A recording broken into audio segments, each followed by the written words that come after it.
Welcome back, ladies and gentlemen, to another New World video. My name is Sky, and today I'm going to give you all the knowledge that I have learned so far using the musket. We're going to be talking about different talent builds for PvP and leveling, how you should be spending attributes, the workshop and how it's so crucial to you, weapon pairing, and finally, some super important advanced tips and combos. I hope you got some time set aside and a nice bowl of popcorn because it's going to be a huge load of information to digest. Now, let's begin with the talent builds. The first thing you gotta know, everyone, is when you're starting off with the musket, to really get the full use out of its potential, you must have patience and you must practice using the weapon because it has a very high skill cap to use. Landing headshots is a massive DPS increase no matter the situation you're in. And with just landing body shots, you lose all of the advantages this amazing weapon brings. With that being said, let's get started. So first, let me explain a basic leveling build route. Initially, at level 1, you're going to have no abilities. So you're going to level it up once, and you're going to get Power Shot. Power Shot is overloading your musket with gunpowder, causing the next shot to deal 150% weapon damage. It cannot stack with other overload shots, such as, Powder Burn or Stopping Power. So initially, you're going to get your first overload shot. It's good, it's a solid one to go with, especially early on. Next, you're going to grab Powder Burn. Overload your musket with gunpowder, causing the next shot to deal 120% weapon damage and cause a burn status effect that deals 20% weapon damage per second for 9 seconds. Afterward, we're going to grab Traps. The reason you grab Traps, guys, is because in open world leveling, there's so many melee mobs that you're going to fight. More than half the mobs in the game that you're going to fight are melee mobs. And just having a trap to stop them so you can unload some ammo into them, it's the whole world. So it's very, very important to grab traps instead of shooter stance, in my personal opinion, for leveling. Afterward, we're going to move down the Backdraft, which gives 12% additional damage while your target has the Powder Burn debuff on them. And then after that, we're going to grab Chronic Trauma. The reason we're rushing Chronic Trauma is because if Powder Burn is a headshot, extend the burn to 13 seconds. Now, initially, the burn on Powder Burn is 9 seconds long for 20% damage each second, which equals out to 9 times 20, which is 180% weapon damage over the duration. Now, if you add this talent, if you land a headshot, the duration goes to 13 seconds. So that adds an additional 4 seconds, so 4 times 20 will equal 80% weapon damage. So you almost get a whole additional shot for landing a headshot. Now, just with this headshot talent right here, this is the first one you're going to be seeing. You're going to see it's almost like a domino effect with the sharpshooter builds, okay? There's a lot more later on that we'll talk about with headshots and why it's so important. That's what we're going to be rushing for now. For killing mobs, it's very, very effective. You could powder burn someone, hit him in the head, maybe tag him one more time, and already start moving on to the next mob and be max efficient with your killing mobs in the open world. So afterwards, we're going to grab Trap Damage. So when a melee mob runs up to you, you trap them, you deal 20% increased damage for the trap duration. It is very, very powerful. After that, we're going to grab Hustle, and we're going to show you a nice cool trick about Hustle a little later, so where you can get a permanent 10% movement speed buff. And then afterward, you're going to grab Tactical Reload. The reason we are rushing Tactical Reload, guys, is because getting instant reloads in the open world, whether it's PvE or PvP, it is the biggest thing in the world to instantly reload. Having the ability to shoot, dodge, and shoot gives double the DPS in what you're doing, especially if you're landing headshots. It's going to be very difficult to be landing these headshots after you dodge, but it's very possible. It's been done before. It can be done. You just need practice and repetition.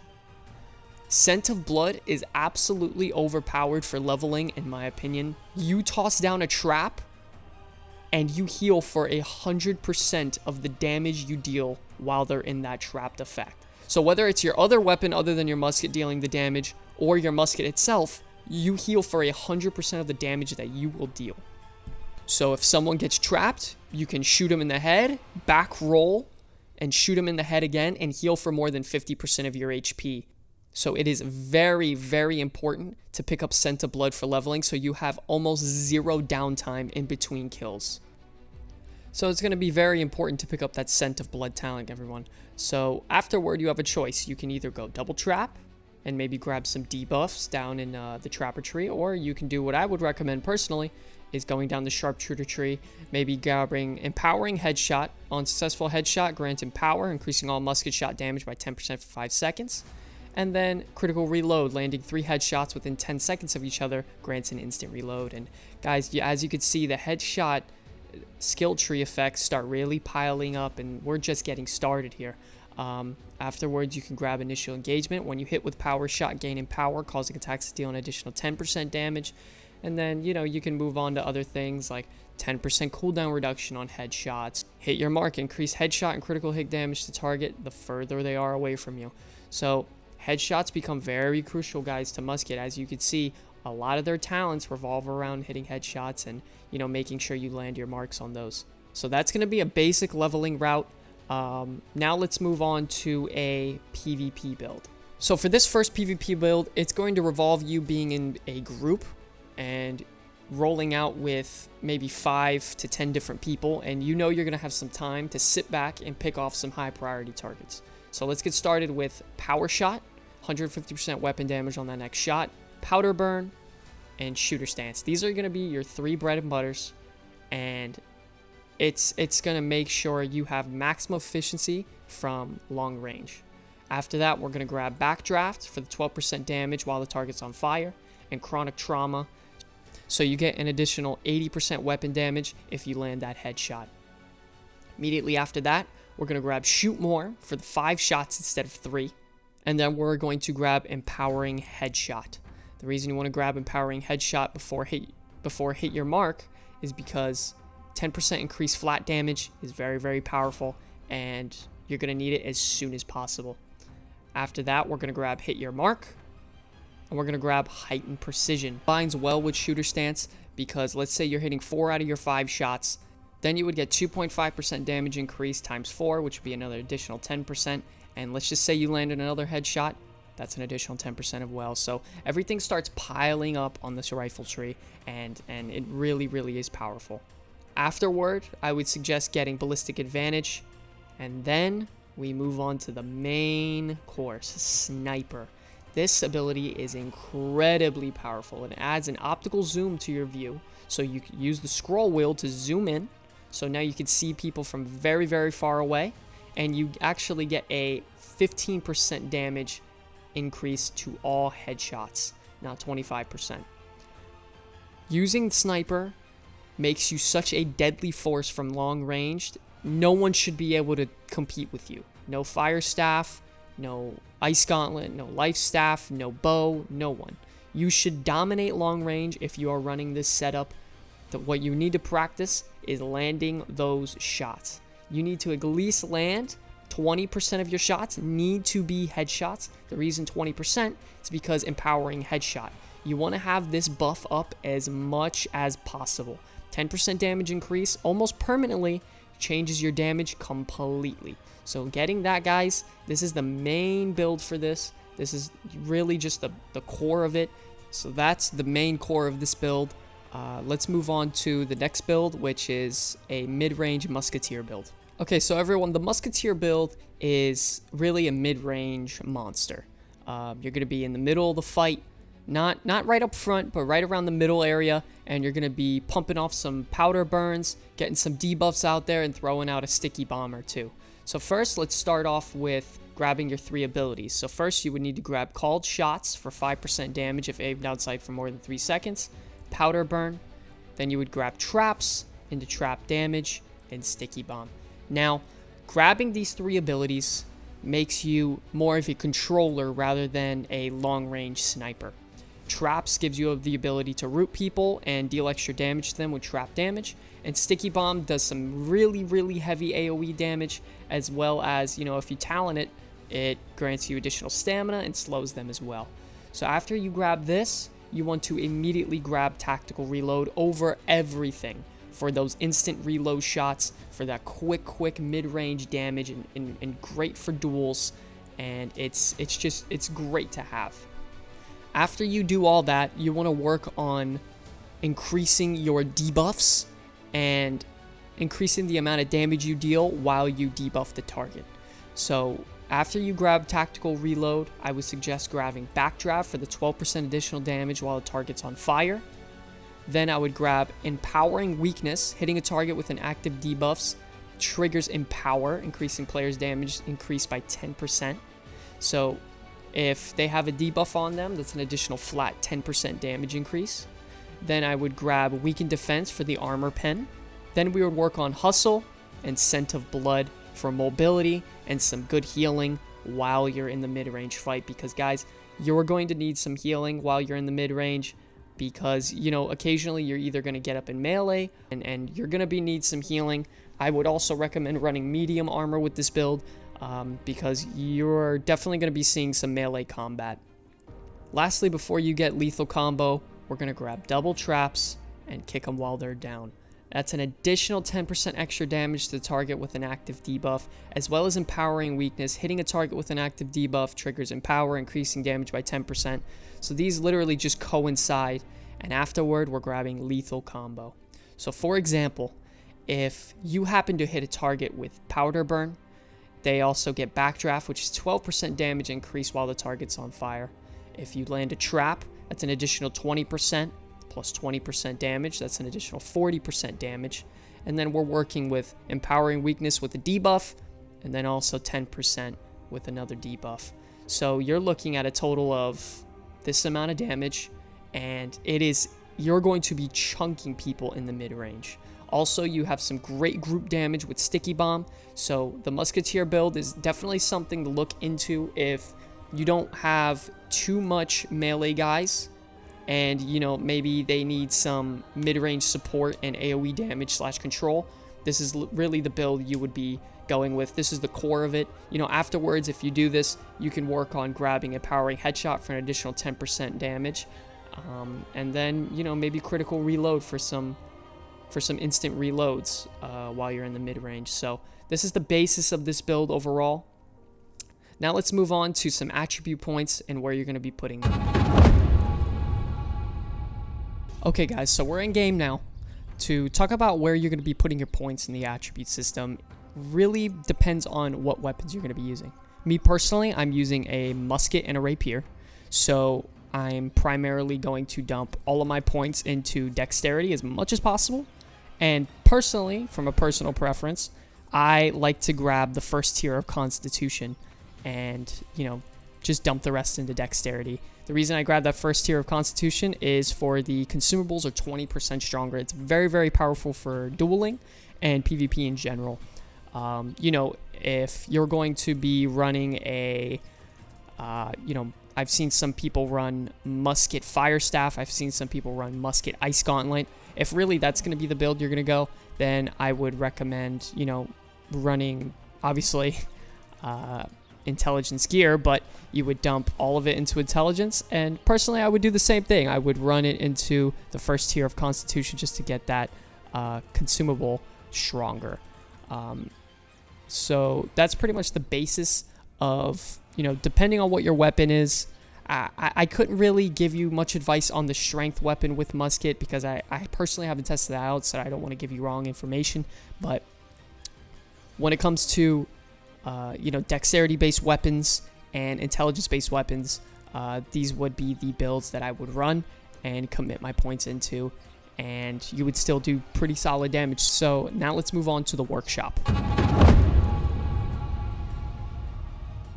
Alright everyone, we are at the workshop. This is the musket's favorite crafting station. Now, this has everything that you need to be a successful musket user. You have the ability to craft different muskets. You have the ability to craft your cartridges. You have the ability to craft your gunpowders. So it has everything you need to use a musket, you know, have the requirements for it, like bullets and such. So it's very, very important to get your workshop tiers leveled up. Now, to do a quick breakdown of some of the important pieces in the musket tree that I found out so far personally, number one of them is Calamity. You know, requirement level 20 with a whopping 360 gear store, 17 dexterity, 2 great enchantments on there as well. It's a very, very powerful weapon. I use this up until level 32. I just got a new rifle. I'm level 34 now. But as you can see, this weapon's very, very powerful. It can be used throughout all of your level 20s and some of your level 30s. So I would rush this as soon as possible. Also, you can make your steel cartridges for that 7% damage modifier on your weapon. That's very crucial as well. So what's important things to note as you're crafting muskets later on, right? Number one, you want to make sure you're using the best materials available to you that aren't too expensive, because as you select higher tier materials, your gear score of your weapon goes up. So if I want to choose a lower material, the gear score will go down. So obviously you want to choose the highest material possible to you, and make sure that combination works out. You want to make sure you have as much Azoth on there as possible, so the attributes and perks and gems are all the very highest chance they could possibly be. And lastly, here's where we get into the nitty-gritty of it, the perks. Now, I've tested out a bunch of different perks. Personally, for me, I love the perk Keenly Jagged. We're going to post it right up here. 7% weapon damage each second for 10 seconds if you land a headshot. Now, landing that headshot, if you land that as well as the powder burn headshot, you deal just a chunk of damage over time on somebody that they can't really heal through. You also have things like crippling powder burn, where it gives a slow after you land your powder burn shot.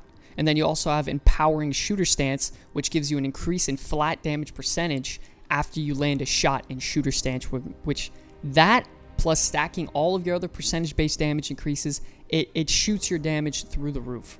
Remember, everyone, these are just recommendations. You're not forced into doing any of this. Do what you're comfortable with and what your play style is, and you will be the best musket player you could possibly be, alright? Alright, everyone, let's talk about gems now. So, pretty much as a musket user, you have two main options. You have the Onyx and the Emeralds. The Onyx gives you 30% damage against targets with full HP. This can pair well with things like First Blood with 10% additional damage to targets with full health when you use Power Shot. So if you're able to have an Epic Onyx and you can combine it with other abilities in the musket build, you could deal some massive opener damage. Now, another thing you can do is open up with a powder burn headshot instead of a power shot, but I would suggest using a power shot, combine that with the Onyx gem, and you could deal some massive damage. Now, remember, as a musket user, you're going to be tagging people from a mile away that usually have full health in wars. So you're going to get a lot of value out of this as well. Now, if you're a rapier user, I would recommend using a emerald. Now, what an emerald does is it works as an execution against the target. 20% additional damage against targets with less than 30% health. So you would use the Onyx to get them low HP as their full health, and then you would use the emerald in your other weapon to finish them off. The execution effect also applies to moonstones as well, so that's something to keep thought of. The last gem slot that's caught my eye is Diamond, plus 15% damage and outgoing healing while at full HP. Now, this could potentially be up all the time if you're in a war and you're on the fort walls hitting people from a mile away. So this is something to keep note of as well. So some basic weapon loadout combinations with the musket would be musket rapier, musket spear, and what I see commonly also is musket ice gauntlet. Now, personally, musket and spear is an amazing choice. The amount of CC that spear can bring is just incredible. Personally, for me, I prefer the rapier play style. I like to, dodge in and out of combat, quick damage, countering, and then back out, get some tactical reload shots in there, instant reloads, and really putting a hurting on people from the mid-range. I know with Spear, it could deal some incredible damage. It's great for CC. It's a very powerful weapon as well. I've seen people use the Ice Gauntlet. Me personally, I'm not really interested. With the Ice Gauntlet, you could do some incredible control with the slows, and then you could swap out to your musket and deal some beautiful headshot damage. The combos can be insane as well. So really, guys, if it's really a personal preference to you. Personally, I like rapier. I like the whole counter style of rapier, and you know, dodging in and out of there and dealing some good damage. Spear is great for control. You know, Ice Gauntlet's really, really good for some control as well. Okay, everyone, so just to get into some advanced tips now. You know, these are just some things I've learned and picked up along the way, just some, you know, interesting little tips, and I thought I'd share them with you. So starting off with number one. So starting off at number one is sheathing your weapon after you dodge. So if you dodge, you do a small little pause animation, and it stops your character for about a quarter of a second. Now, to completely take that away, you would dodge, press your weapon sheath, and you would keep running. And it takes away that pause completely. And if you have something like, you know, hustle, you get a 10% increased movement speed, and you don't have that little downtime of, you know, pausing and, you know, having to wait to keep moving. So really, kiting, it makes kiting so much easier. Melee have a really, really hard time even connecting with me for more than a couple attacks, just because of this little tip right here. So if you're rocking the sniper build, this is specifically for that. You need to work on using powder burn and power shot before you use shooter stance. And the reason being is because of this ability right here. If 3 consecutive shots hit the same target, reduce all musket cooldowns by 25%. So an example of this setup would be, you know, you load your powder shot, you shoot, and then you load your power shot, shoot, and then you're immediately into your shooter stance and landing those consecutive shots for the cooldown reduction on those abilities. Also, this also takes into consideration called shot resupply. Standard attack headshot reduce all muskets cooldowns by 10%. So if you land 1 headshot and 3 of these shots, that's 35% damage reduction on these 2 abilities. So by the time you're done using shooter stance, these are already locked up and ready to go for the next set of overload shot combos. So this next tip is if you have the traps ability, you want to try to prioritize throwing sticky bomb after they're in the trap, because they're stuck, they're immobile, there's nothing they can do, and they just have to take it. And the important thing about sticky bomb is if it lands on them and it explodes, it staggers them as well for you to have the ability to land more combos also.